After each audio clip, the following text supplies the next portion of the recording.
je te laisse te présenter et Oui, puis nous dire un peu qui tu es, enfin qui vous êtes dans le groupe et puis le projet, quoi. d'accord. Donc, nous, on est une coopérative d'habitants à 30 minutes de Toulouse. Voilà, en campagne, on peut dire, parce qu'il y a quelques désagréments au niveau d'Internet. Il faut y penser. Donc, on a une coopérative de 11 logements. Donc, il nous en reste un à attribuer. Et donc, ça va du T2 au T4 bis, on va dire. Les gens n'osent pas dire qu'ils sont un T5. Donc, les habitants ont entre 29 et 75 ans pour les adultes et entre 4 mois et 15 ans et demi pour les enfants. On est en coopérative d'habitants, ça veut dire que c'est la société Mascop qui est propriétaire du lieu, du bâti et du terrain. Et nous, coopérateurs, on est locataires de nos logements. On ne sera jamais propriétaire, voilà, même si pendant 30 ans on paye notre loyer, on ne sera pas propriétaire de notre logement. Par contre, au bout de 30 ans, on risque de changer de logement. C'est-à-dire qu'on est en famille avec les enfants, on est dans un T4. Et puis le but du jeu, c'est de se dire, on est en intergénérationnel, donc quand il va y avoir un plus petit logement qui va se libérer, et bien, on part dans un plus petit logement et on laisse la place à une nouvelle famille pour pouvoir se renouveler. Donc ça, c'est l'idée. Qu'est-ce que je pourrais vous dire d'autre? On a commencé le projet, on était à 2 foyers. On a lancé le projet en décembre 2014, en quittant un autre projet en fait qui partait dans une direction qui ne nous plaisait pas.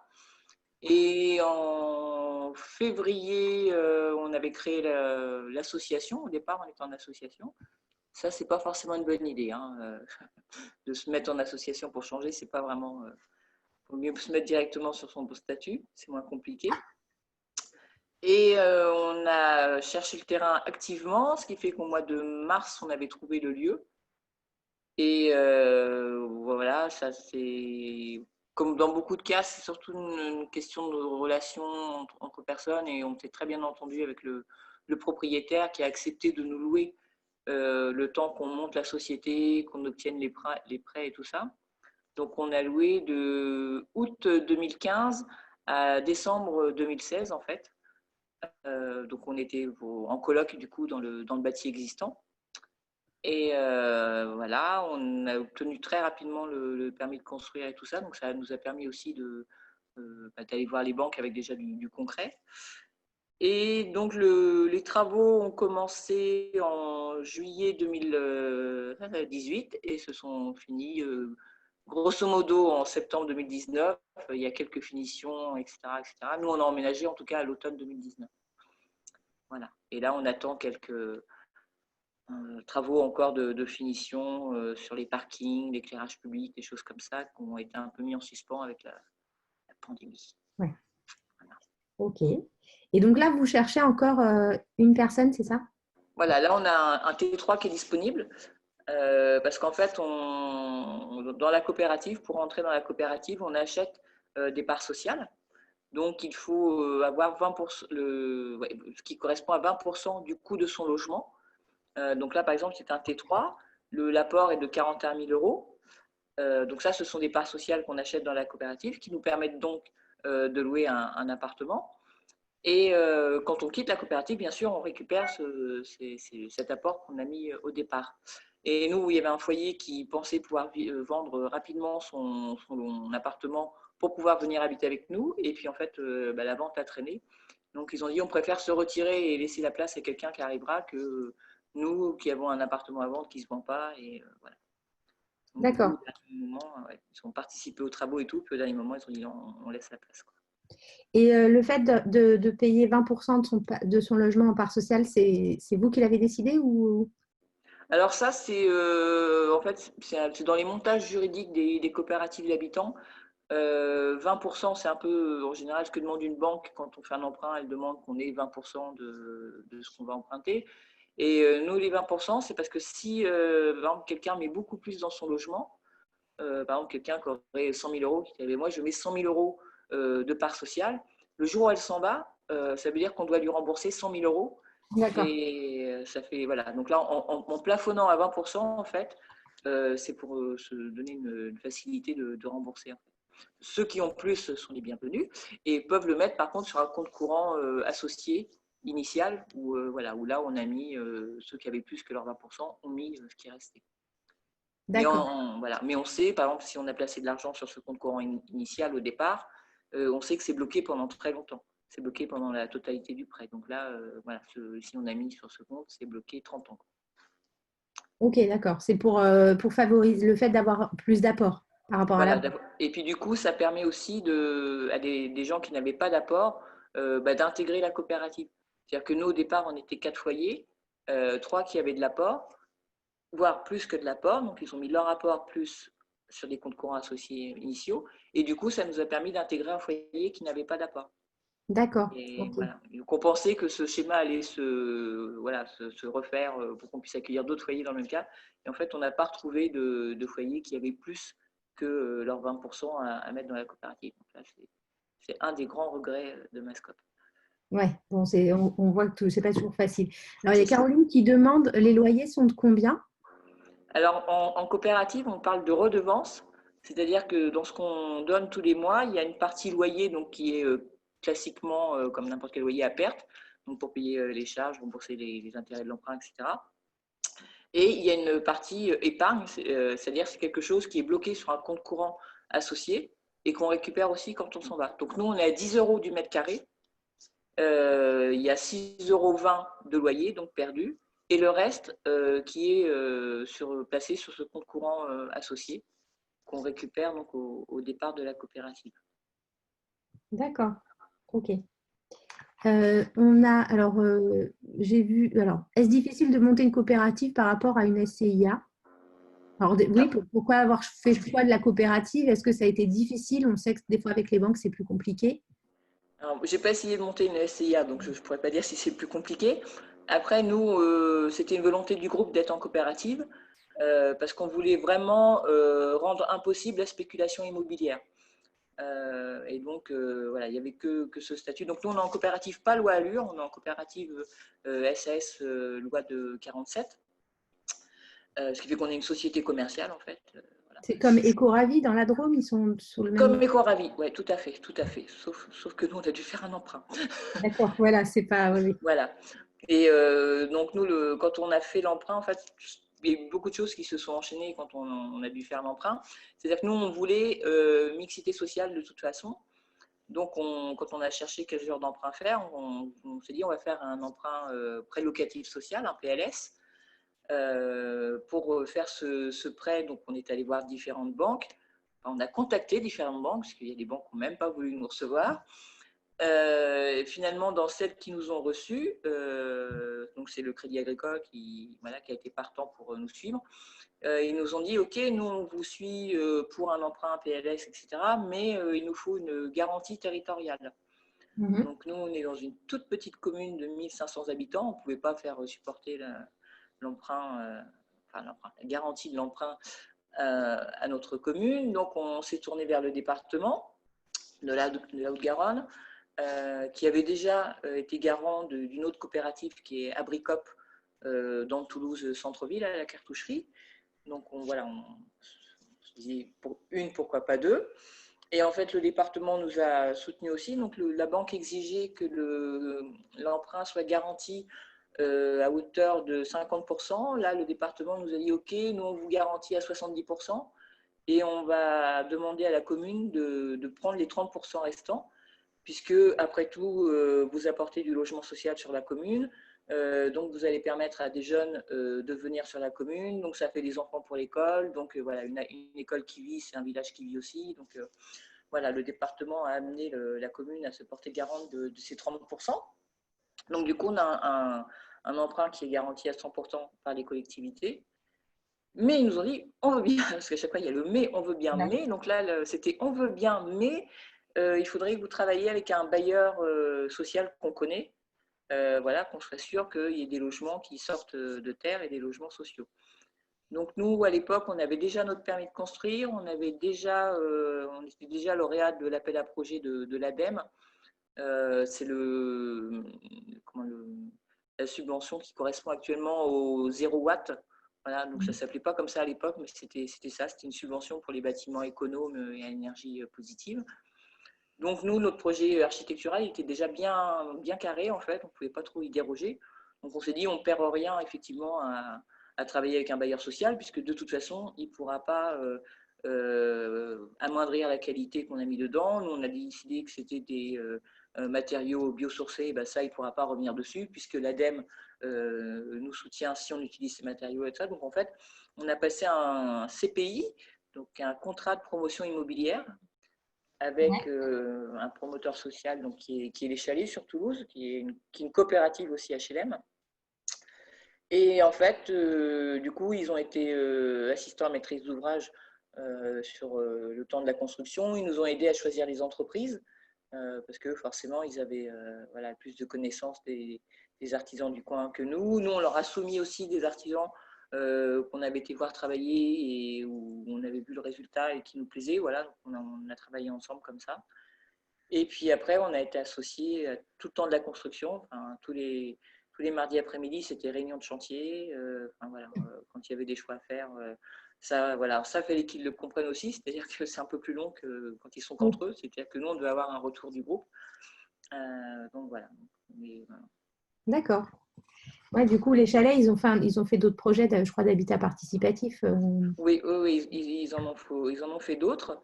Ils avaient soutenu la coopérative d'habitants Abricop aussi dans Toulouse. Mais eux, ils avaient fait une BFA avec Abricop.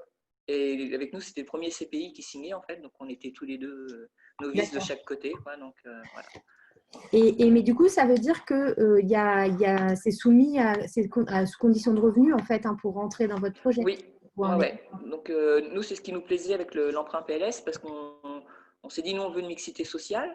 Mais pour l'instant, c'est la volonté voilà, des membres du groupe de Mascop en 2019, mais qui nous dit que en 2029, si on n'est plus là, ou, voilà, ou si on devient, on change, et qu'on se dise, eh ben non, finalement, faisons un truc entre CSP+, et plus de mixité sociale et tout ça. Alors là, le fait d'avoir le PLS, en fait, bah, ça a gravé dans le marbre qu'au moins durant toute la durée du prêt, donc durant 30 ans, on est obligé de prendre sur conditions de ressources. Après, il ne faut pas non plus exagérer. Le PLS, je crois que c'est 80% de la population de Haute-Garonne qui y a le droit. Hein. Donc, Oui, donc c'est quand même ouvert à pas mal de monde. voilà, c'est ouvert à pas mal de monde. Et de toute façon, on a quand même 2 logements qui sont hors PLS pour les revenus, parce qu'on peut être aussi rapidement au-dessus du PLS. Il suffit d'être en fin de carrière et célibataire avec plus d'enfants à charge. Paf, ça y est, on devient au-dessus du PLS. Hein. D'accord. Donc, c'est de la vraie mixité sociale, du coup. Oui, là, pour le coup, c'est vrai qu'on va de voilà, quelqu'un qui est au minimum retraite jusqu'à voilà, un cadre en fin de carrière. Voilà. Alors, on a une demande qui est de dire, en fait, vous avez monté la coopérative alors que vous n'étiez que 2 foyers. Vous avez Quand attendu. on a monté la coopérative, on n'était pas le groupe d'habitants au complet. D'accord. Voilà, il y avait d'autres coopérateurs. Il y a des gens qui sont coopérateurs de Mascop qui ont vite pris des parts, mais en sachant très bien qu'ils n'habiteraient jamais avec nous. C'est vraiment parce qu'ils voulaient soutenir le projet et donc voilà, ils ont pris des parts. Il y a d'autres personnes qui ont pris des parts dans la coopérative parce qu'à cet instant T, ils pensaient qu'ils voilà, ils habiteraient dans la coopérative. Et puis après, il y a eu des choix de vie qui ont fait que finalement, ils habitent ailleurs, voire très loin parfois. Donc voilà, on n'a pas attendu en fait que le groupe soit complet pour créer la coopérative ou pour lancer la construction. C'est souvent une question qu'on nous pose de dire ah mais vous n'avez pas attendu d'être tous là. Ben non, heureusement parce qu'on n'est pas encore tous là. Et Oui. donc voilà, c'était y compris pour les banques.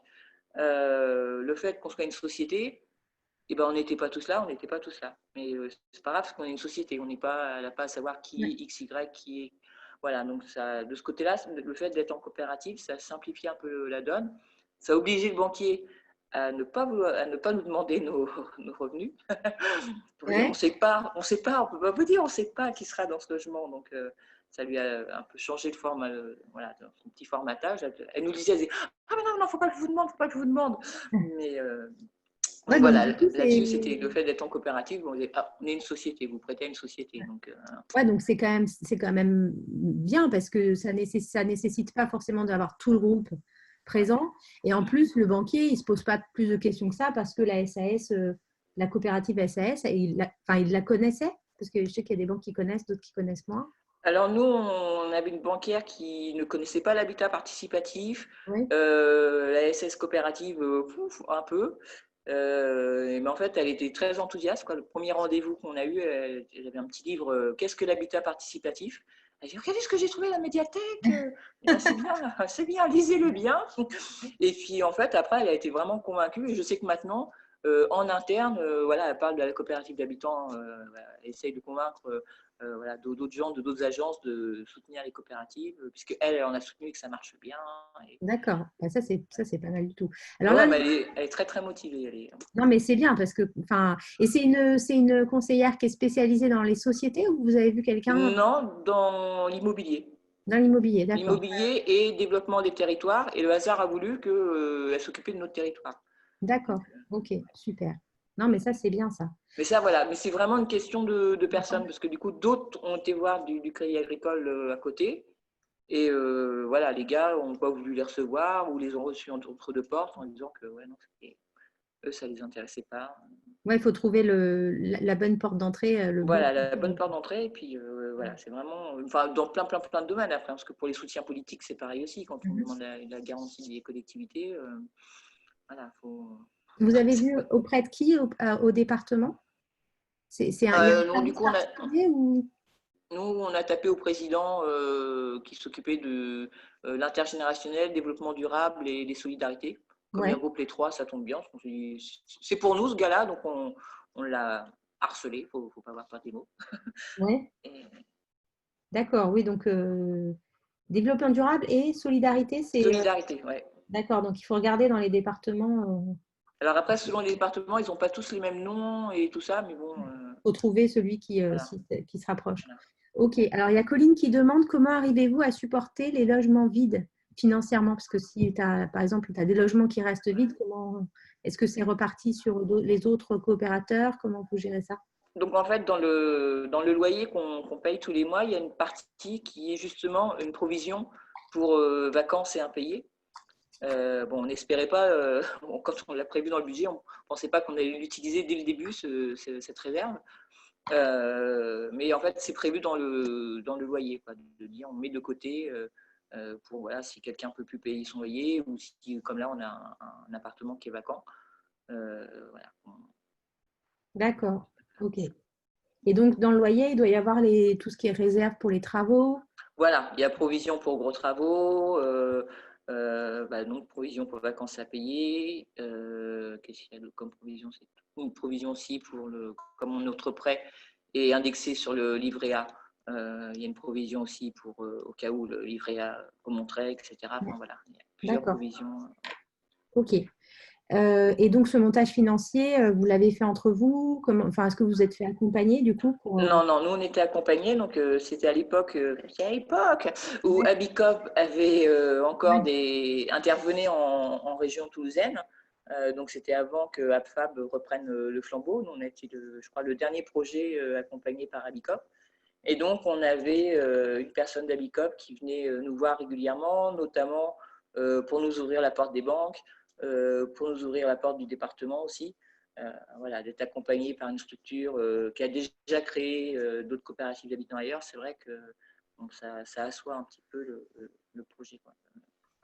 ouais. Donc j'ai vu que c'était Casales qui faisait partie également qui avait un peu repris le flambeau sur la région Occitanie. Alors, Casales, c'est une autre coopérative. non, Casales, c'est un projet de coopérative d'habitants aussi. Mhm. Et sur la région Occitanie, c'est AppFab, du coup, D'accord, voilà, qui reprend un peu le flambeau d'habitat participatif et de la coopérative d'habitants. la Voilà. coopérative. Ok.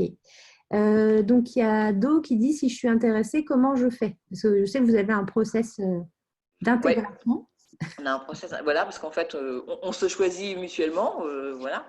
Donc, on a une condition, donc, c'est d'être éligible au logement social, déjà, une première condition, pour cet appartement-là, en tout cas.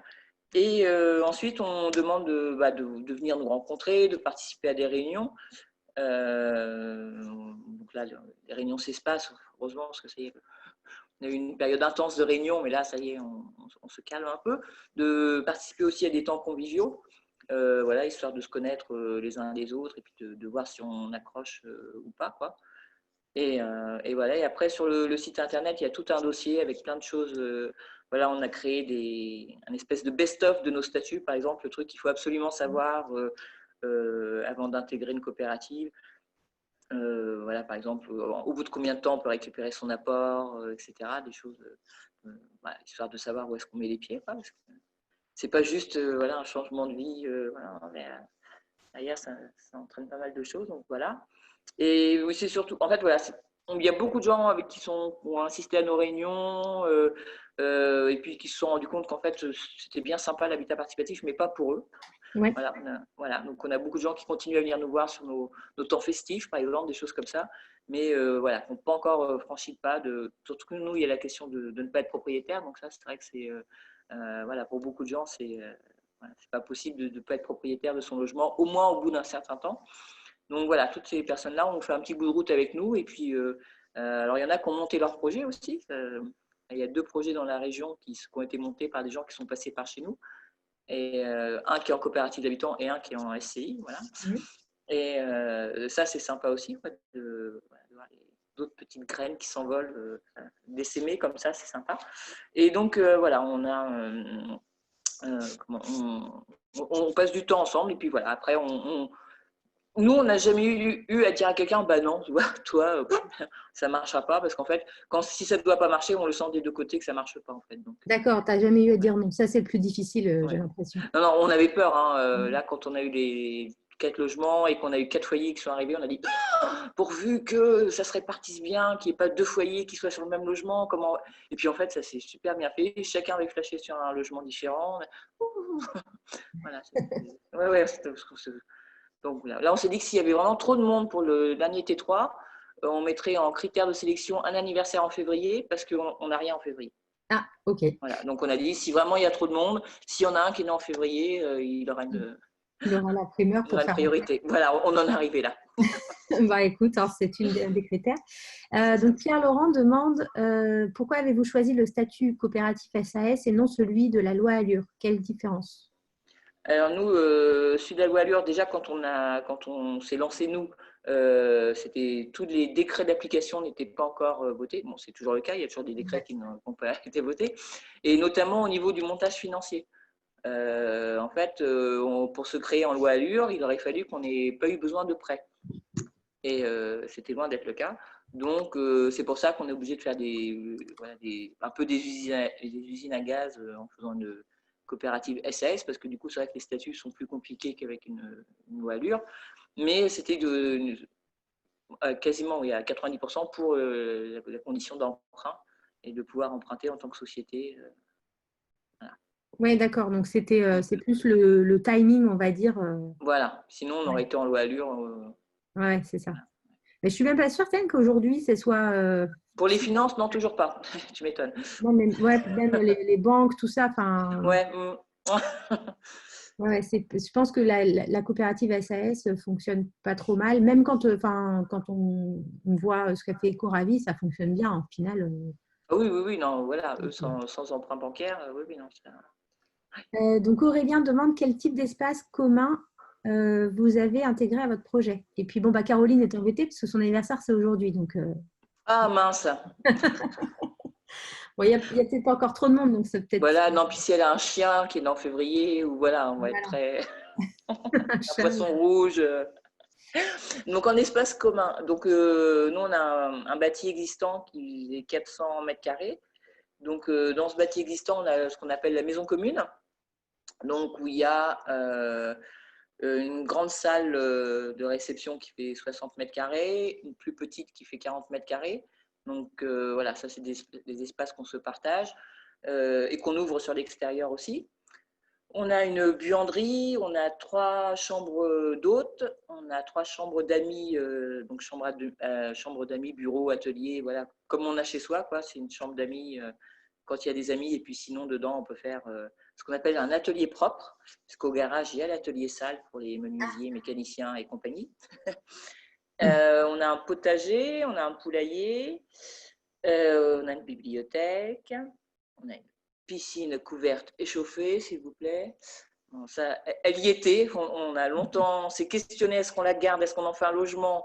Là, on a eu une manif des enfants et des retraités qui ont dit non, il faut la garder. Bon, donc on l'a gardée, mais c'est vrai que voilà. Donc elle est là, donc il faut l'utiliser, parce que ça, par contre, on ne l'utilise pas assez. Donc voilà.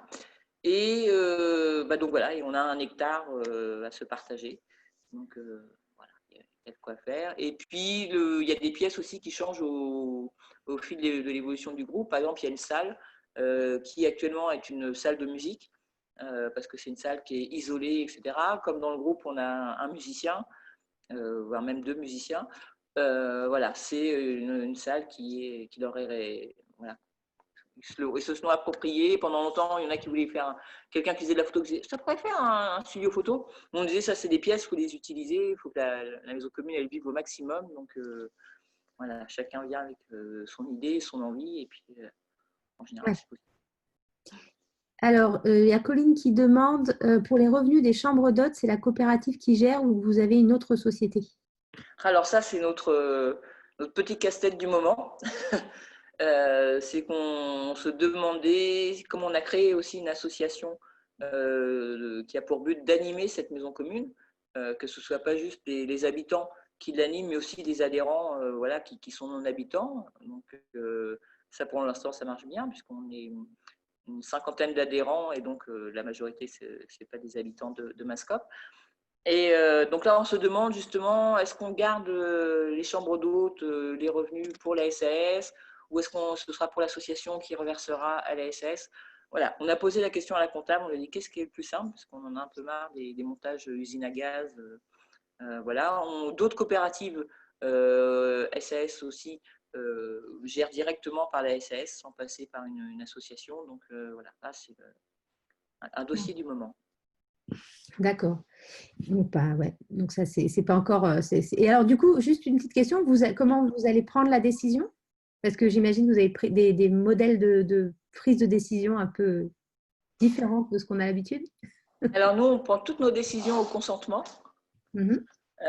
C'est-à-dire que, bon, alors, dans nos statuts, c'est écrit qu'on peut voter, hein, mais pour l'instant, voilà, on n'a jamais eu à voter. C'est-à-dire que lors d'une réunion, on prend l'avis de chacun. Si quelqu'un est contre, il doit venir à la réunion suivante avec une autre proposition. Mhm. Voilà. Et alors, il y a eu différents cas de figure. Il y a eu le cas de figure où cette nouvelle proposition a fait l'unanimité et tout le monde a dit ah mais oui, pourquoi on n'y a pas pensé déjà il y a 15 jours à ça, tac. Des fois, le fait de réfléchir à une autre proposition, et ben en fait, quand on revient à la réunion, on dit bah non, en fait, c'est bien votre proposition, j'ai pas trouvé mieux. Et on a aussi le principe de dire je peux vivre avec. C'est-à-dire il y a des choses qui ont été décidées. Moi, je suis pas pour, mais voilà, je suis pas contre non plus, je peux vivre avec. Et donc voilà, ça se passe comme ça. Ouais, c'est pas mal ça. Ok. Voilà. Donc, on a une question qui est, est-ce que votre bâti existant est louable à l'extérieur? Est-ce que vous l'avez mis aux normes? Alors, le bâti existant est louable aux membres de l'association Coopérativon. Voilà. Ça, c'était une petite astuce pour éviter la réglementation ERP, établissement recevant du public, qui là nous aurait demandé des aménagements qui étaient quasiment impossibles. Par exemple, pour ce qui est accessibilité, nous, c'est un vieux bâti avec 3 petites marches par-ci, 4 petites marches par-là. Donc, si on fait une rampe, ça va faire une rampe qui va être très, très raide. Donc, pour l'instant, voilà, on s'est dit qu'on allait louer à des gens membres de l'association. Comme ça reste entre associés, enfin entre associés, mais associationnés. Et donc, on n'est pas obligé de respecter ces contraintes d'accessibilité du bâti existant. Parce que là, vraiment, voilà, on sait accueillir des gens en fauteuil, tout ça, on le fait parce qu'on voilà, on a nos planches, on a nos rampes, machin. Mais pour avoir la norme, il y avait trop de contraintes et du coup, on loue, mais autrement. Voilà. D'accord. Ok. Donc, Do demande si vous allez faire une réunion d'accueil le 13 du mois de juin. Ah, tous les 13, oui, oui. Du 13 janvier au 13 décembre, on attend ça avec impatience. Ouais, voilà. On adore ça. Au début, on s'était dit qu'on allait se lasser, puis voilà, en fait, je crois qu'on est parti pour. Même les enfants disent ouais, c'est un 13. Voilà. Moi, j'ai un petit de 3 ans qui adore les 13. Ah, bah super. Oui, parce qu'ils voient du monde. Voilà, c'est ça. Et puis, on aura mangé des chips, enfin, plein de trucs. Ils La sont folie, quoi. contents. La folie.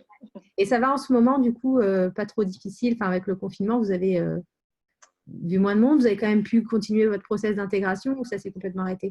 Non, ça a été compliqué. Là, les 2 mois de confinement, c'est vrai qu'on a reçu personne de l'extérieur. On a essayé de faire un 13 en visio, mais alors vraiment, on n'était pas convaincus du tout. Et puis, non, donc du coup, ça a été un petit peu mis en suspens, ça, au niveau de voilà, de l'intégration. Donc, du coup, on a repris le 13, on a eu 2 personnes.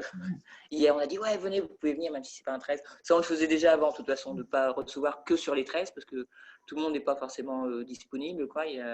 Voilà, il y a des gens qui viennent de loin, des fois. Bon, maintenant, les gens viendront 200 km, mais Oui. à l'époque où on pouvait venir de loin, des fois, Ouais. voilà, on bloquait un week-end, on disait, si vous êtes dans le coin un week-end, on est suffisamment nombreux pour qu'il y ait quelqu'un qui puisse recevoir. Super. Donc, Do, a priori, tu peux y aller. Oui. Euh, alors, par rapport à l'association, c'est Manuel peut-être, qui demande comment se passe l'adhésion. Alors, l'adhésion à l'association, elle est toute simple, c'est sur Hello Asso. Voilà, c'est 5 euros et voilà, c'est Tout le tout monde peut bête. être adhérent. Voilà, on lit les statuts, hein, quand même, qui sont sur Hello Asso, mais voilà, c'est voilà, une association ouverte. Et du coup, après, une fois qu'on est membre de l'association, on peut aussi proposer des animations. D'accord. Voilà, donc, par exemple, on a une adhérente qui avait proposé du yoga, voilà. C'est aussi des adhérents qui font vivre l'association par leurs animations, quoi. D'accord. Donc, c'est pas forcément des choses qui sont en lien avec l'habitat. Non. C'est plus large que ça, du coup. Ah oui, oui, il faut que ce soit très vert. Je vais me rebrancher. Oui, pas de souci. Comme ça me laisse le temps de regarder s'il y a d'autres questions. Ok. Est-ce que... Non, c'est bon. Ouais, donc je vois qu'il y a eu des réponses. Oui, effectivement, c'est à Beaumont-sur-Lèze. Ouais. C'est ça, voilà. Ok. Est-ce qu'il y a d'autres questions du coup? Moi, j'en ai une. C'est plutôt par rapport aux difficultés. Alors, pas forcément liées au montage juridique, etc., mais plutôt dans le collectif. En fait, comment vous dites que, tiens, ça m'intéresse de faire un projet avec toi ou comment vous sentez les choses et comment vous discutez en équipe. Par exemple, moi, je suis sur un projet d'écolieu. Je vais rencontrer des gens puisque c'est moi qui est en charge de l'accueil, on va dire, des candidatures. Je vais dire, ah bah tiens, ces personnes-là, je les sens bien, je présente au groupe. Comment vous gérez ça, en fait, pour que c'est au consentement aussi? Est-ce que... Ah, t'as ton petit bout qui est à côté, peut-être? Non, non, non, c'est Lilian qui ne savait pas que j'étais là et qui vient ranger des choses. Alors, il faut laisser les enfants ranger. Vas-y, range, Oui. Lilian, c'est très bien. Oui, oui, non, il peut ranger, ça ne dérange pas. Non, mais du coup, comment ça se passe? Est-ce que c'est une personne qui accueille tout le monde et qui ensuite présente au groupe? Est-ce que vous réussissez systématiquement pour décider, en fait, d'avoir envie de faire le projet ensemble? Alors, ça, en fait, je suis pas très magique d'habitude, mais c'est vrai que c'est un truc qui se passe de façon assez, on va dire, naturelle. D'accord? Euh, Moi, je suis souvent sur place puisque voilà, je suis mère au foyer, donc c'est vrai que du coup, c'est souvent moi qui réponds aux mails, qui accueille, etc. Mais après, c'est vrai qu'on voilà, la personne assiste aux réunions, c'est aussi pour ça. C'est pas pour dire que tu vois à chaque fois qu'un seul interlocuteur et que euh, on n'est pas en plus obligé de s'entendre super bien avec tout le monde. Même une fois que le groupe est fait, voilà, il y a des gens avec qui on aura plus d'affinités. Voilà, le but c'est pas d'avoir envie de faire tout le temps tous ensemble la même chose, donc en fait ça se fait avec le groupe. Oui.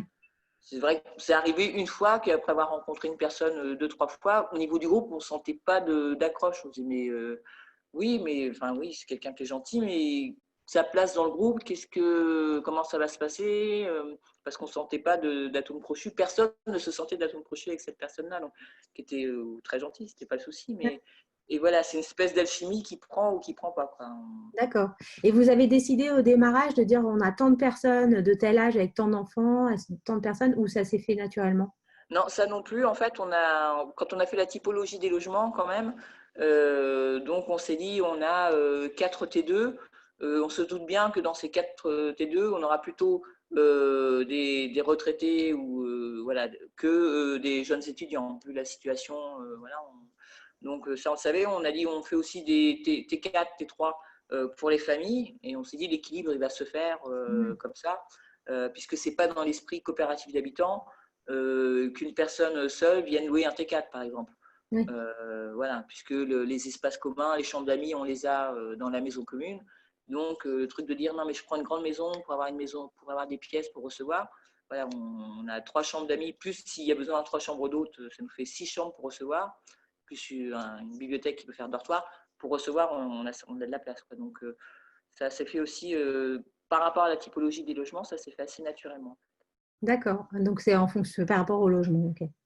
Mm. Françoise demande, est-ce que vous demandez des droits d'entrée en dehors de l'apport pour le logement? Ah non, non, l'apport. Voilà, déjà, on trouve que l'apport, c'est énorme. Donc, non, non. Ouais, ok. Ouais. Oui, c'est pas mal. C'est vrai qu'il y a des coopératives où c'est pas trop ça. Vous étiez sûr de remplir vos logements? Hmm. En fait, oui, on se disait toutes les autres coopératives ont réussi, voire ont des listes d'attente. Donc, on s'est dit pourquoi nous, on ne réussirait pas, quoi. Et donc là, bon, c'est vrai que le fait d'avoir un logement qui est disponible du coup depuis octobre, là, c'est vrai que ça nous a mis un petit coup de pression de se dire est-ce qu'on avait choisi le bon schéma. Mais bon, on continue à recevoir des gens et qui sont intéressés et tout ça, donc voilà, on se dit oui, on a bien fait de ne pas attendre que le groupe soit complet. Ou certains nous disaient mais puisque vous avez trois plots en fait de logements, pourquoi vous en remplissez pas un et puis après vous lancez la construction du deuxième, un peu comme a fait Corabi par exemple. Oui. Sauf que nous on a dit on ne va pas faire revenir les entreprises 3 fois. C'est un coût aussi, donc on a dit non, on fait tout d'un coup et on trouvera et il y aura des gens qui vont habiter avec nous. Oui, parce que et du coup, ça semble pas trop rebuté. Enfin, j'imagine que tu me disais c'était la propriété, etc. Mais le fait de ne pas avoir participé, est-ce qu'il y a des échos ou peut-être les gens se disent c'est bien parce que du coup, j'ai pas à faire tout le travail amont. Oui, bah, clairement, hein, nous, les derniers foyers sont, enfin, voilà, on a reçu 4 foyers, on les a reçus, les derniers, enfin, les 5, mettons les 5, Mhm. les 5 derniers foyers sont arrivés 2 mois avant que le chantier se termine. Donc voilà, ils sont arrivés au printemps l'année dernière.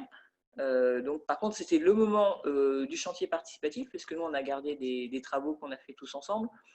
Donc, voilà, on se disait aussi, ceux qui n'ont pas eu la joie de participer à la construction des statuts juridiques, par exemple, ou du montage du budget, et ben, ils arriveront tout plein d'entrain pour faire les enduits et monter les murs en briques de terre crue. Mhm. Et voilà, quoi, c'était vachement plus sympa que de faire des statuts juridiques d'ailleurs. Oui. Voilà, enfin voilà, moi j'ai 3 enfants, je comprends très bien que quelqu'un n'ait pas envie pendant 2 ans de monter un projet en y consacrant voilà, un week-end sur 2 et je sais pas combien d'heures par semaine.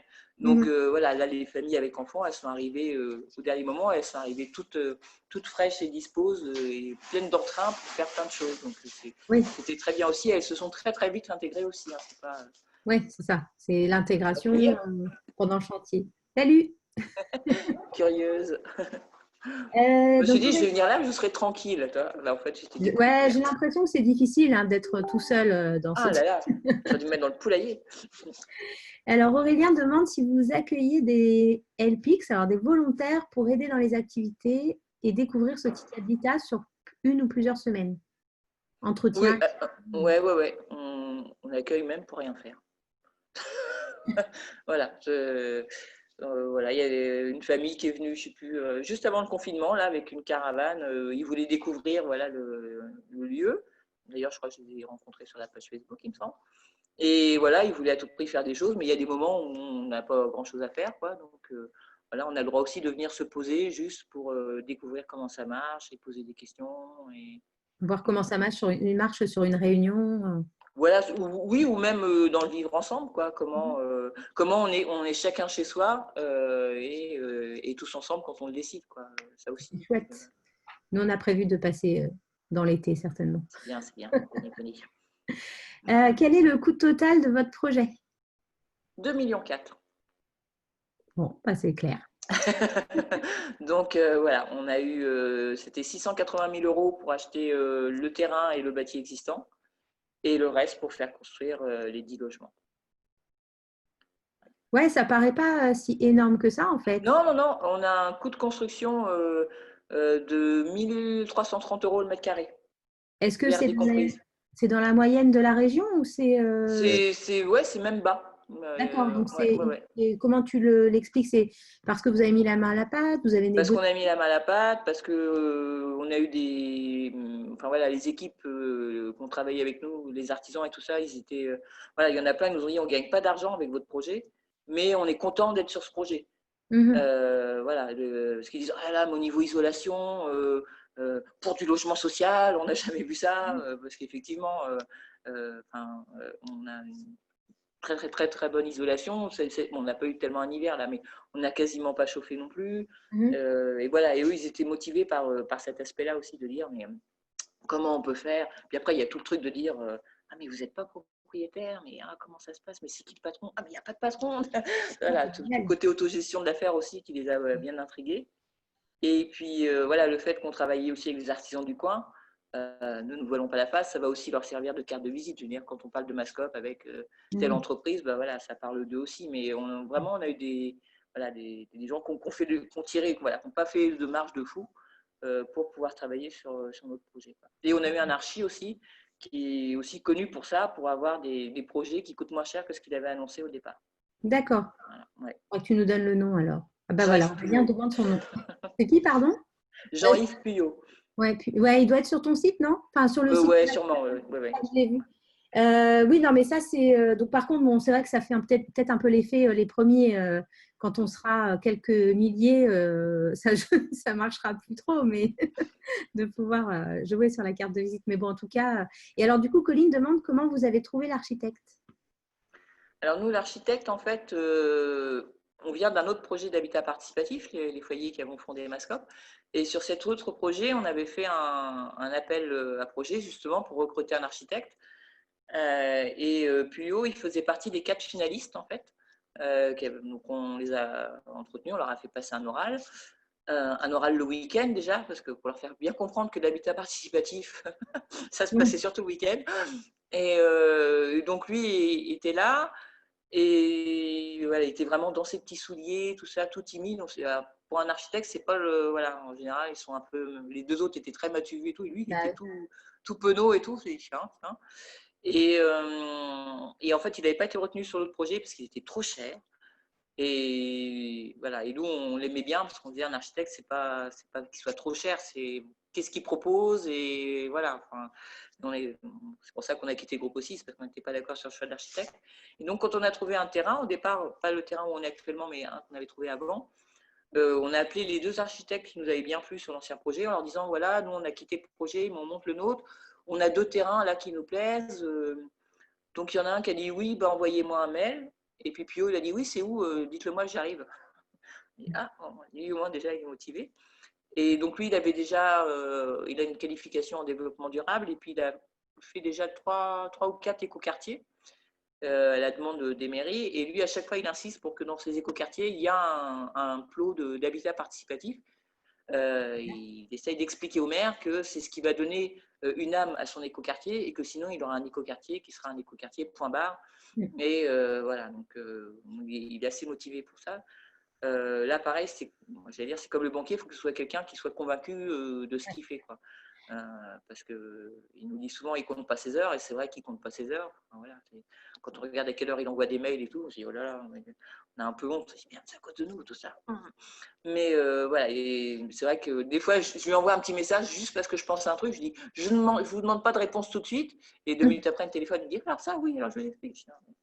Pour des votants, voilà, c'est vraiment quelqu'un voilà, qui est militant et qui est au CAUE aussi de Haute-Garonne et tout ça. Enfin, voilà, très intéressé par la construction aussi vernaculaire, tout ce qui était chez lui, qui a des murs en terre crue et tout ça, enfin voilà, qui savait de quoi il parlait et ce qu'il faisait, quoi. Ouais, c'est ça. Donc, Claudine dit un passionné. Oui, mais après, c'est vrai que c'est bien de trouver. Puis après, il y a aussi le feeling qui passe avec Mm, l'architecte, mm. ce genre de choses. Alors après, il a plein de côtés, voilà, des fois on lui dit hein, qu'il est un peu caractériel et tout, mais bon, voilà, il est très, très professionnel sur ce coup-là et on ne peut pas lui reprocher.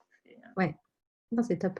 Et du coup, ça fait comment dire vous avez mis quand même presque 3 ans, si je compte bien, avant. Donc oui, on a trouvé le lieu en mars 2015, on l'a acheté en décembre 2016. Ouais, donc presque 4 ans en fait Ouais. avant Et puis on a emménagé à l'automne 2019. Ouais, c'est ça. Et juste reviens sur le terrain, tu disais que vous aviez trouvé un propriétaire qui vous a loué en attendant. C'est quelqu'un que vous connaissiez, vous l'avez trouvé comment? Pas du C'est tout. Mais là, pareil, toi, c'est encore le truc, quoi. un peu de chance quand même. Parce que quand on cherchait le terrain, donc je crois qu'on a dû visiter 50 lieux à peu près. Et quand on a visité celui-là, on a dit vraiment il est atypique parce qu'il y a des grandes pièces et il y a des toutes petites chambres.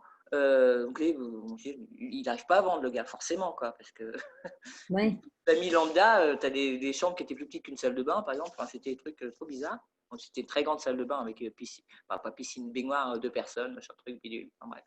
Ah oui, donc, Ouais, non, c'était un entrepreneur du bâtiment en fait, le gars. Donc tous les week-ends, toutes les vacances, il rajoutait un bout à sa maison, enfin, et puis il s'est retrouvé à 70 ans avec 400 mètres carrés de bâti, quoi, et tout seul. ah, Et donc quand on est arrivé, nous, on avait fait une petite présentation papier, quoi, pour lui dire voilà ce qu'on veut faire. Donc lui, ça lui a bien plu parce que il avait construit ça dans l'espoir d'y voir ses petits-enfants. Puis manque de bol, il n'a pas de petits-enfants. Donc voilà.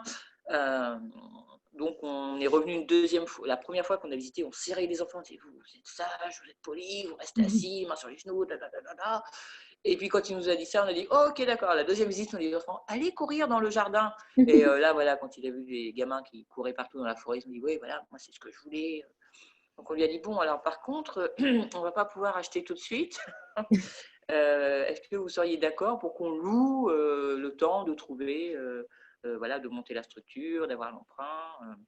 Donc comme ça faisait déjà un petit moment qu'il essayait de vendre, en fait il s'est dit oui autant louer, voilà quoi. Donc en plus ça nous a arrangé de louer aussi parce que on avait des enfants qui rentraient en CP et en 6e. Donc on s'est dit autant les mettre directement dans le bon établissement et pas redéménager 2 ans après, etc. Donc ça, on lui a expliqué, il a été très, très attentif, il a dit oui, effectivement, je comprends bien, mais comment ça va se passer la colocation? Donc lui, il était un peu, voilà, un petit peu frileux sur la colocation. Au départ, il nous avait laissé ses chiens. Ah oui. Voilà. Comme ça faisait un prétexte pour ramener les croquettes et puis voir un peu ce qu'on faisait et tout ça. Donc il nous a même laissé, on a fait les portes ouvertes en mai, donc on n'était pas encore locataire de chez lui. On a fait les portes ouvertes sur le lieu pour recevoir nos voisins, pour recevoir le maire, pour expliquer ce qu'on voulait faire et tout ça. D'accord, super. Mais Ouais, c'est ouais, vrai vraiment. on n'y pense pas souvent à proposer la location en attendant d'acheter à un propriétaire. Donc, c'est c'est une bonne astuce. Ouais, ouais, ouais. Puis, Quand vous enfin, avez loué, est-ce que vous avez signé une promesse d'achat? Oui, est-ce qu'au moment où vous avez loué, vous aviez déjà un engagement d'acheter derrière ou... alors, oui, on avait signé une promesse d'achat, donc sous réserve d'obtention du permis de construire et du prêt. Voilà, donc ça c'était déjà signé. Oui. Et avec une durée de bail de location, bah, est-ce que C'était un truc. Hein? vous aviez un bail avec lui ou... Oui, oui, on avait signé un bail, ouais, ouais, ouais. Je ne me rappelle plus de la durée, mais je pourrais le trouver. Mais ouais, Ouais. on avait signé. Ouais, ça doit être un bail de location un peu traditionnel avec... Non, là c'était un plus court parce qu'en fait, est-ce qu'on nous l'a mis en meublé? Je ne sais plus. Il nous a laissé plein de meubles, mais je ne sais plus si on avait un bail Ah oui. meublé. Ouais, sur le meublé, il y a moins de contraintes. Ouais, parce que sur le meublé c'est plus court, mais voilà, c'est vrai qu'il nous a laissé plein de meubles, mais je ne sais pas. Mais ça, si ça intéresse quelqu'un, je peux retrouver le bail. Ouais, ok, ça peut être intéressant. Combien de personnes étaient composées du noyau dur de départ? Vous l'avez peut-être déjà dit. C'était peut-être les deux, non? Les deux foyers ou est-ce que... Donc, tout au départ, à la création, on était 2 foyers. Et puis rapidement, il y a 2 personnes de l'ancien projet qui nous ont rejoints aussi. Donc, on était à 4 foyers. Et on a traîné à 4 foyers un petit moment. Et en fait, voilà, il y a des moments où on était à 8 foyers, après on est retombé à 4 foyers. Voilà, c'est ça aussi. J'ai eu trois groupes au téléphone la semaine dernière qui étaient un peu dans le creux de la vague, là. Mhm. Et ils disaient, non, mais nous aussi, hein, il y a un jour, on a reçu 3 personnes qui ont quitté le foyer, qui ont quitté le projet en même temps. Ils nous ont envoyé 3 recommandés, ils se sont bien mis d'accord. Le facteur, il me dit, ah bah dites donc, il y a beaucoup de recommandés aujourd'hui. Ah oui, Ah tu oui. m'étonnes, ouais. 3 Et personnes qui quittent par recommandé pour te dire comment l'ambiance était bonne. oui, c'est ça, c'est que Euh, c'était pas cool, quoi. voilà. Donc on dit voilà, des coups, on en a tous, quoi. Ouais. Mais, D'accord. Donc, si c'est pas indiscret, ils ont quitté pourquoi? Parce qu'il y avait des désaccords sur. alors oui, je pense qu'il y avait des désaccords qu'ils voulaient pas, voilà, qu'ils voulaient pas mettre à jour. Ils nous ont quittés au mois de mars en disant ce projet se fera jamais. Alors on nous dit mais si là les travaux commencent. Non non, ça se fera jamais. Et en juillet les travaux commençaient. Ah Donc oui. on a eu une pensée émue pour eux et ils ont acheté en fait chacun a acheté un truc. Voilà, Ouais, après, c'est peut-être l'expérimentation de la vie tout à en fait. communauté qui leur. Alors eux, ils étaient, oui, il y en avait un qui était dans la coloc, mais les autres habitaient encore chez eux, tu vois. Donc Ah oui, c'était, d'accord. Bon, oui, bah, oui, non, c'était. bon, ça s'explique pas après. Oui, Oui, donc non, une non. banque. Puis, enfin, et puis aussi, après, enfin, voilà, moi, du coup, je suis dans le mouvement depuis 2011. C'est vrai il y a aussi des personnes qui ont besoin de rêver Mhm. participatif. Et quand ça devient concret, bah, voilà, Oui, ça les intéresse plus. ouais. Voilà. C'est vrai que c'est quelque chose que j'ai remarqué. Il y a des gens, enfin voilà, qui sont dans ce type de projet. Je passe, enfin, peut-être s'interroger chacun, notamment les personnes qui sont là, mais qui sont là juste parce que c'est une belle chose. Il y a des rencontres, mais qui passeront jamais le pas. On en a vu, donc voilà. Bon, c'est la vie, enfin, c'est comme ça, hein. De toute façon, on n'a pas vraiment le choix. Quand tu accueilles les gens, tu peux pas forcément toujours deviner que c'est des personnes qui vont pas aller au bout. Oui, voilà, on ne sait pas. Enfin, nous, on le disait même, on dit on ne sait pas si nous, on ira jusqu'au bout. Voilà, mais Oui. Ouais. Donc oui, Caroline, une banquière intelligente, un archi passionné et un proprio bienveillant. Oui, finalement, voilà, on secoue, et en puis fait, voilà. on a l'impression que c'est le projet de rêve. Je crois que Françoise dit ça fait rêver. Non, mais je pense qu'il y a quand même des difficultés, hein. Ah oui, oui. J'imagine. Donc la cohésion de groupe avant de sauter trop vite dans le projet peut être aussi, ouais, c'est pas s'emballer, ouais. Ouais, c'est un projet de vie, donc il faut le mûrir. C'est tout à fait ça. Et nous, ouais, et nous aussi, quand on a quitté l'ancien projet, il y avait d'une part cette question d'archi, voilà, parce que l'archi retenu ne nous plaisait pas, et aussi parce qu'il n'y avait pas d'accompagnateur de groupe. Et nous, on voulait un accompagnateur, voilà, pour parce que voilà, il y a des conflits. Alors, le conflit, il faut qu'il fasse avancer le projet. C'est constructif un conflit, donc. Et là, dans l'ancien groupe, non, il n'y avait pas de, voilà, il y avait une personne qui se disait CNV. Donc, en réalité, personne ne disait jamais rien. Comme ça, c'était très non violent. Oui. Et puis le jour où il disait quelque chose, par contre, c'était plus du tout de la CNV. Là, la girafe, elle était bien loin. Et donc, du coup, nous, on a dit, nous, non, nous, on va prendre quelqu'un de l'extérieur. Oui, on va le payer. Oui, ça va nous coûter de l'argent, mais voilà, on veut ce regard extérieur. Donc, on l'a trouvé en la personne de Bruno Touvenin, qui est Alain plombier. Bruno, qui est quoi, pardon? Qui est plombier au départ. Voilà. D'accord. Mais en fait, qui est un plombier touche à tout et qui a vécu longtemps en habitat participatif au Québec ou en Europe du Nord et qui a essayé de monter son habitat participatif dans le Gers et qui s'est planté et qui a analysé les raisons de son échec en fait Mhm. et qui fait partie d'une association qu'on avait à l'époque qui était Alter Habitat Midi Toulousain et après Midi Pyrénées, qui regroupait justement des projets d'habitat participatif, alors quel que soit le statut et quel que soit aussi l'état de maturation, c'est-à-dire qu'il y avait des projets habités et puis il y avait des projets qui étaient nés la veille à l'apéro, voilà, c'était très très très divers. Et donc nous, on aimait bien ces interventions, donc on lui a dit mais t'aimerais pas nous accompagner? Il dit non non, moi j'accompagne pas les projets, tout ça. On a revenu un peu à la charge différemment. Et il a dit bon, d'accord, je veux bien vous donner des clés. Donc lui, il fait de la sociocratie, il fait du théâtre forum, il fait de l'écoute active. Enfin voilà, il nous a donné plein, plein, plein d'outils. Donc il nous a accompagnés sur nos réunions pendant 1 an et demi. On faisait des réunions et une fois par trimestre, on faisait des week-ends de vivre ensemble. C'est-à-dire qu'on louait des gros gîtes et on se retrouvait, parce que les gens de la coloc, on commence à se connaître, alors qu'avant on ne se connaissait pas, mais le fait d'être en coloc, on Mhm. commence à connaître les petites tracasseries de chacun. Et on se disait, là, on on loue un gîte, ce qui fait que quand on arrive dans le gîte, personne ne sait où est rangée la serpillière, personne ne sait comment marche le four, on est tous à égalité. Ça permet aussi de voir la prise d'initiative de chacun dans le groupe.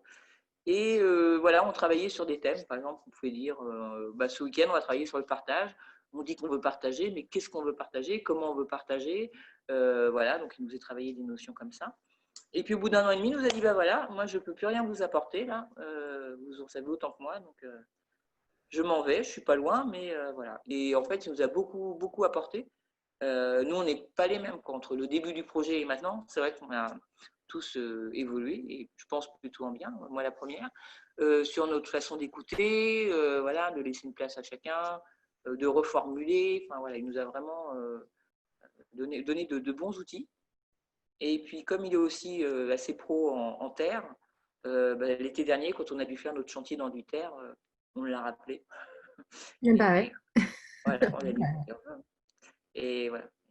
Super. Pareil, c'est quelqu'un de militant aussi, donc voilà. Ça, c'est une bonne, c'est des bonnes personnes à trouver. Et donc, comment vous avez payé l'accompagnateur? C'est quoi? Vous avez divisé? Alors, l'accompagnateur humain, lui, il s'était pris sur le budget du projet, en fait. Mhm. Voilà. Donc, nous, au départ, comme je le disais tout à l'heure, on était en association. Ça, il ne faut pas le faire. Hein. Ce n'est pas une bonne idée. Ça nous a retardé, ça nous a mis des bâtons dans les roues, parce qu'on était association, on a engagé des frais en tant qu'association. Et après, on avait vu que c'était possible, donc on s'est dit, on va le faire, de transformer l'association en coopérative. Alors oui, c'est faisable. Hein. Mais D'accord. au niveau énergie, vaut mieux monter directement sa structure juridique et engager les frais avec sa structure juridique que essayer de récupérer en tant qu'asso et tout. Enfin, vraiment, on a perdu du temps, on a fait des allers-retours entre chambre du commerce, impôts, tribunal, ils nous ont baladés, là, c'était de la folie. Donc, autant, à la rigueur, garder l'association du début pour Voilà, l'animation et pour puis faire des petits monter sa trucs, structure. voilà, mais quand on engage de gros frais. Et donc, nous, l'accompagnement de Bruno ou l'accompagnement d'Abicop, c'était dans notre budget de projet. Et en fait, il y a une subvention de la Fondation de France sur la démarche participative. Je crois que c'est sous l'égide de Jean-Marc Bruno, un truc comme ça. Et en fait, cette subvention, c'est 25 000 euros. Et grosso modo, ça couvrait le partenariat Abicop et Bruno Touvenin, en fait. Donc voilà, le fait d'avoir justifié qu'on avait des personnes qui nous accompagnaient et tout ça. Ouais. Donc, ça, oui, oui. C'est vrai qu'il y a un autre groupe qui m'a dit qu'ils avaient ça. Alors, juste pour faire. Alors, la subvention, c'est la Fondation de France, pour Fondation de répondre à France. Laurence, voilà. Ouais. Qui donc c'est une subvention sur l'accompagnement des pratiques participatives. Donc, par contre, le dossier, il me semble qu'il est assez costaud à monter. Hein. Oui. Des Mais ce qui subventions est en bien, général. voilà. Mais une fois qu'on a fait celui-là, après, on peut le copier-coller pour faire d'autres petites subventions. Hein. On peut Ouais, reprendre voilà, donc faut c'est pas bien d'avoir travailler quelqu'un un parce peu. qu'on va bien l'utiliser, celui-là. C'est ça. Les accompagnateurs, donc facilitateurs, etc. Il y a différents titres. Moi, je vous ai mis médiateur, AMU. Il y a l'université du Nou qui propose des choses en ligne et puis qui se déplacent. Après, c'est bien de regarder dans chaque région parce qu'il y en a, il y en a. Si vous voulez, moi j'en ai qui m'écrivent régulièrement, donc je pourrais peut-être vous donner des noms en fonction des régions. Mais il y en a différents types. Par contre, c'est pas toujours des métiers reconnus. Enfin, il n'y a pas un diplôme ou ce genre de choses. Donc, il faut faire attention. C'est de bien vérifier ce qu'il a déjà fait. Peut-être parler avec d'autres habitats de la région pour voir s'ils l'ont déjà testé. Parce que il y a eu moi j'ai déjà eu des échos de certains groupes qui disaient c'est vraiment. Alors soit parce que le courant passe pas, bon bah ça peut arriver, hein, soit parce qu'il y a vraiment, tout le monde peut se dire facilitateur. Hein. Moi C'est la demain, mode en plus. Hein, donc, voilà, mais c'est ça. Moi je fais ça, je fais de l'habitat participatif depuis 4 ans. Je peux dire que je suis facilitatrice et je le fais. Donc faut faire attention à ça. Est-ce que vous vous êtes fait aider pour monter le dossier? Je pense le dossier de Fondation de France, Colline. Je pense que c'est ça que tu veux dire.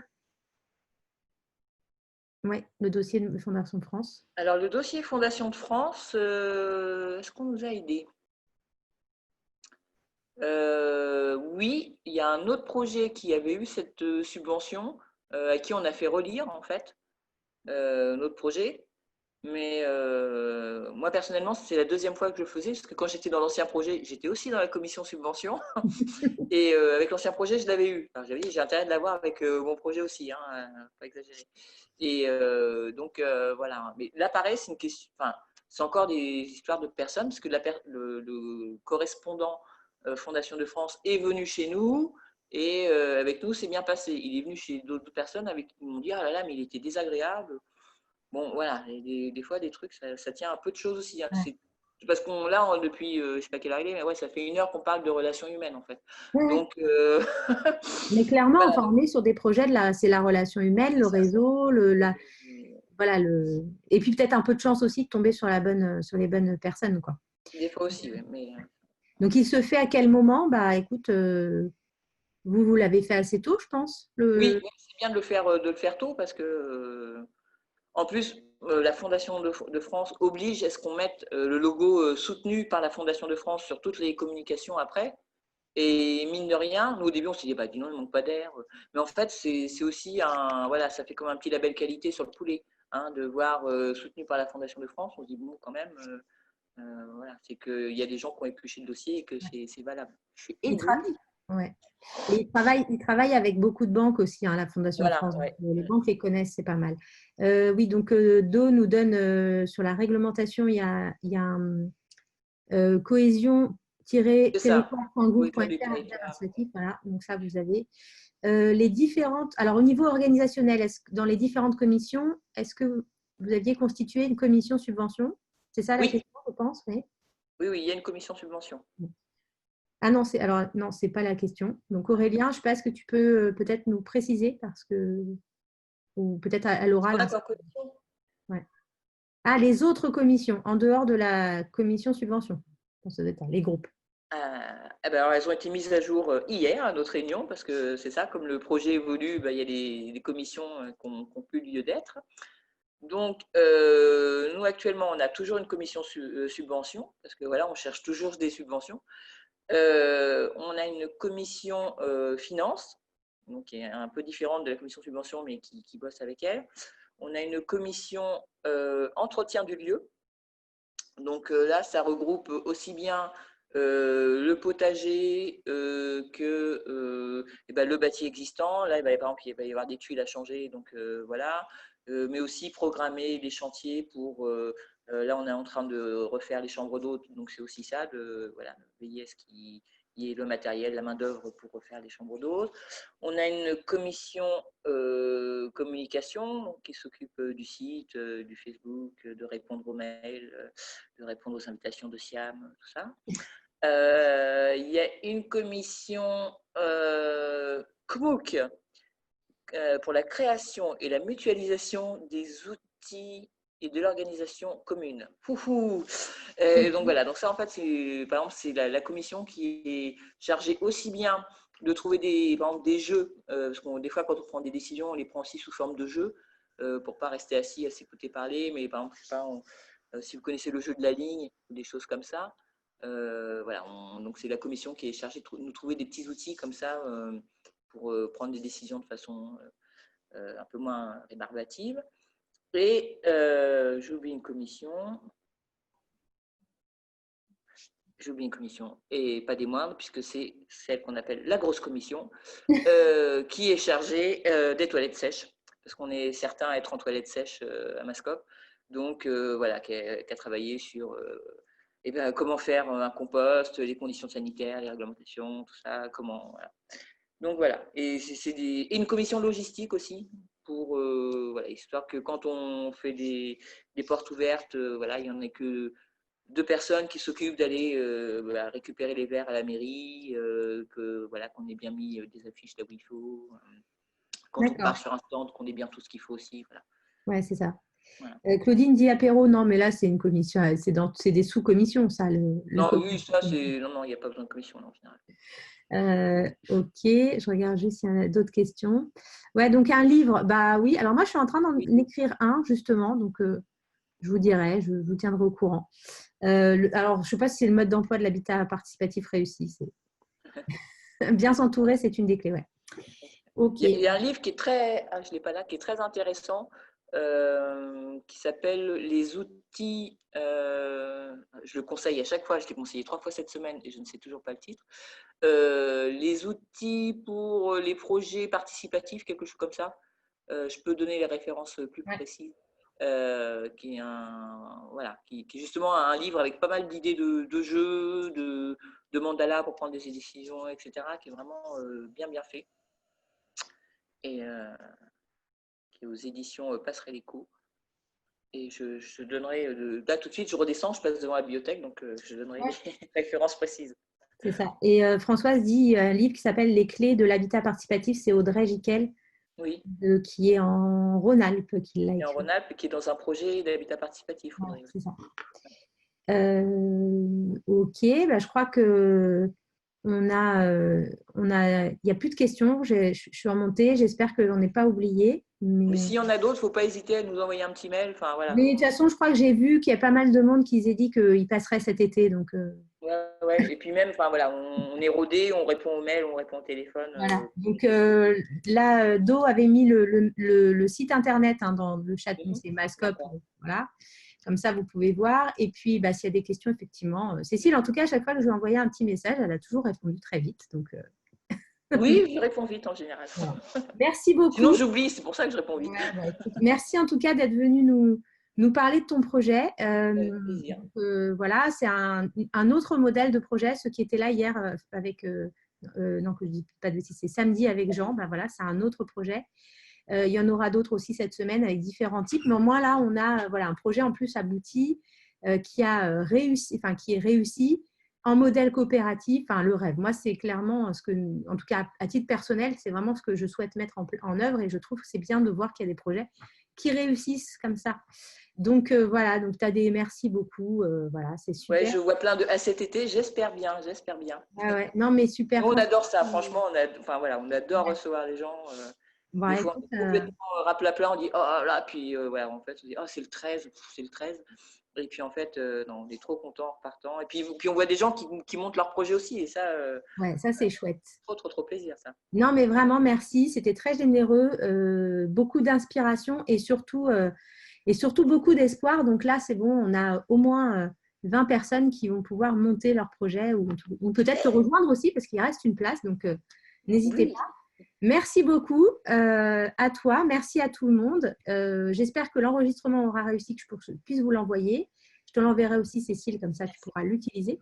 Et puis, qu'est-ce que je voulais dire? Donc, n'hésitez pas, demain, on fait une pause, mais mercredi, jeudi, vendredi et samedi, on rencontre d'autres personnes qui vont nous présenter d'autres façons de monter le projet à différents stades. Donc, n'hésitez pas à venir. Merci beaucoup. Merci. À bientôt. De vous recevoir chez nous. Ouais, à bientôt, Cécile. À bientôt. Merci. Au revoir. Bonne soirée.